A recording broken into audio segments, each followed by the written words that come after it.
Right, welcome to the HubFizz EcoBiz show, where you can get ideas to grow your business and make it greener. And today I'm joined by Mireille Heald from Back to Active, and we're talking about how important it is to improve our posture and reduce back and neck pain in our lives and the workplace. So welcome, Mireille. Great to have you on the show. Morning.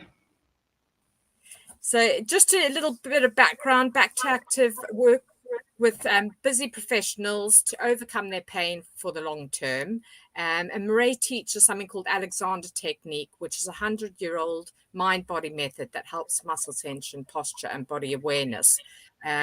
What's different, I think, about what Mireille does as well is she combines this with pain education to give people skills and knowledge to find their way out of long-term pain. So first question is, and I mean, as soon as I mentioned this, sort of posture, I'm suddenly like going, oh, and sitting up straight.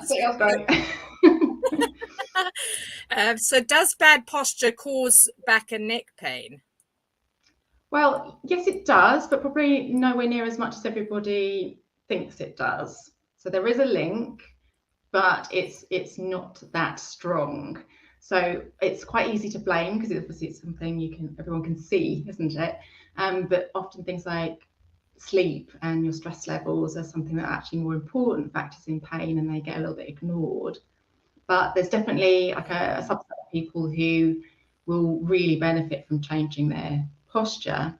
But the trouble is that the way it's generally gone about is not very helpful. So like you say, the sitting up straight, that sort of really effortful, working at it kind of way of doing it is actually sort of adding an extra layer of work in, and it's stressful to keep up, and actually usually you can't keep it up, and that can actually make your pain worse. It certainly was in my case back in the day. So we kind of need to think of posture a little bit differently, because it's not just the position and the alignment. You know when you get those pictures and they've got like a plumb line down them. This is right and this is wrong. That's not really posture. That's just the position. Posture is about your brain talking to your body and doing all this dynamic changing of postural tone all the time. And if we think of posture that way, that is something that can be more helpful for pain, because you can maintain your postures with less tension, less effort, and also you have a little bit more sort of micro movement in there, like it's more dynamic, and movement is always good for pain. So it's sort of thinking posture that way rather than that it's something you have to do right, good and bad. It's about having something that's dynamic. Excellent. Well, then that leads kind of to my next question. What are some of the ways we can improve our posture and reduce back and neck pain? Yeah, so firstly, it's like not to kind of think of it as, you have to do it perfectly and you need to keep that up all day. It's more about variety.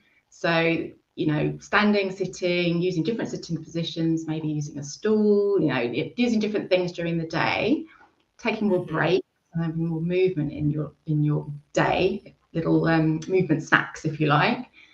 But then sometimes you do just have to sit in a posture, don't you? You have to sit at your desk, or if you're doing surgery, for instance, you have to just stay there standing, don't you? Yeah. So that's when we're thinking about like the how of a posture, how to get that less tension and a little bit more micro movement in there. So I mean, I don't know whether you want to just play with that now with me, Karen. Like, so you can just take a little moment to have a little bit of awareness about what you're doing. So this is noticing whether you do things like crossing your legs or tucking your feet under and those sort of things, and just sort of find a sort of reasonable upright posture, but nothing very special. Yeah, exactly. And then what we do is thinking up, back and out. So you want to really, really gently think about sitting up, but it's not doing or working at it. It's just a little thought, which is enough to kind of unravel you a bit without making you tense. Okay. And then you think about your back. We don't really think about behind us very much, do we? So just think about your back behind you. And that just tends to just bring you back a little bit, because, when we've got a screen or something, we tend to sort of get pulled into it, don't we? So it just helps us to stay back. And then the out bit is just peripheral vision. So even if you're looking at me now using the screen, you can still kind of just take a moment to notice, and it stops you having that tunnel vision, you know, that intensity, which tends to go with like breath holding and being stressed. So just a little reset, and just doing that at lots of little intervals during the day, rather than worrying about your posture all the time. So you can, like, you know, just give yourself a reminder on your phone to just check in on yourself. That's much more useful than trying to be perfect all day. Yeah, just sort of like sitting up straight and sort of like, yeah, and thinking that you've got to be sitting in a specific way. So, I mean, I've obviously done some Alexander technique with you, and I found it amazing. But could you, you know, share with us and the audience sort of a bit more about Alexander technique and also pain education, and why you choose these over other methods of pain reduction? Yeah, so like a lot of Alexander technique teachers, I came to it because it helped me. That's usually the way it happens. So I mean, I had really quite severe chronic back pain. I've tried all the things, and then Alexander technique was the thing that actually helped me. So I thought I'd go and do the 3 years training, completely selfishly, to, you know, help myself. But then obviously you then learn how to teach it, and it's rewarding to pass it on. But, you know, I've got a scientific background, so I didn't want to assume that because it's helped me, it's going to help everybody else. So, you know, I've educated myself a bit on pain, on chronic pain. What's the evidence there? And, you know, I have to allow for my biases, but Alexander technique seems to fit much better with what the evidence is on chronic pain, on how to help it, than a lot of the sort of conventional things that you tend to get offered. So it was also for me like a missing puzzle piece to help me get over my chronic pain. Just that bit of understanding just means you make better choices about how to get yourself better or manage it better, and stops you going down the wrong paths because of this, you know, the pain myths and pain misunderstandings that can make you sort of do things that are unhelpful. So just having that bit of knowledge, I think, really can set you on the right path. Yeah. No, I definitely agree. And I mean, I think one of the things that I always do now, you know, if I'm driving or cycling, is I used to sort of really grip the wheel, and you do it unconsciously, and it's sort of like you're going along, and it's like, I always remember you saying relax, and just relax your arms, and don't sit there like clenching the wheel. Yes. Yeah, it's about doing the minimum you need to do.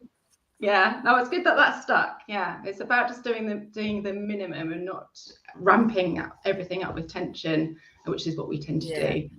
Yeah, and definitely as soon as I did that, you could feel it, like, you know, everything in my back and my shoulders and everything kind of relaxed.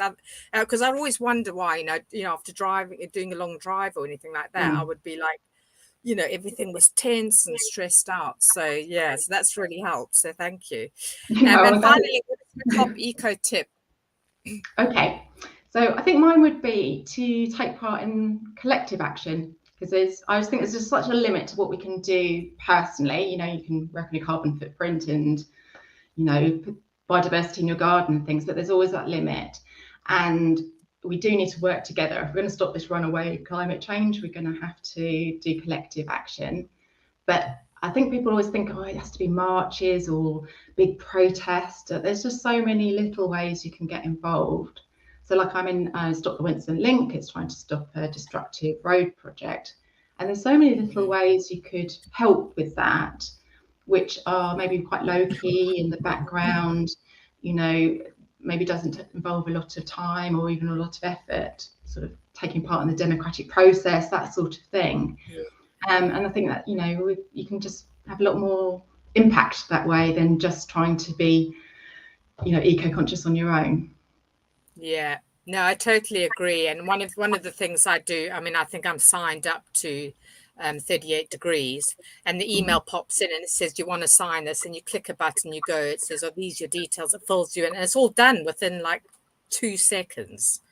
So it makes it very easy to sign it, doesn't it? Yeah, all the little things that add up.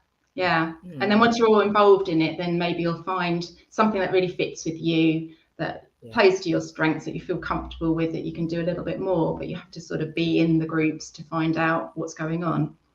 Yeah. Brilliant. Thank you. I love that. And so basically people can find more at backtoactive.co.uk. And you're also offering an active rest mini course, aren't you? So people can find that. Let me just hope I got this right. It's backtoactive.mykajabi.com /active rest. But for anyone watching, I have listed all the details in the description below. So we'll come to the end of the time. Thank you so much for joining us, Mireille. Well, thank you very much for having me on. Yeah, and hopefully people, please do follow, please go and check out her website, connect with Mireille on social media, and she's always sharing. I know you've shared quite a lot of videos on Facebook as well, haven't you? Sort of little tips and things. Yeah, I've got the Facebook group, and Okay. I've got lots of tips on email. Lots of great tips. Yeah. So thank you so much. And for those of you watching or catching the replay, again, all the details are below. Thank you so much. And we'll see you in a few weeks' time.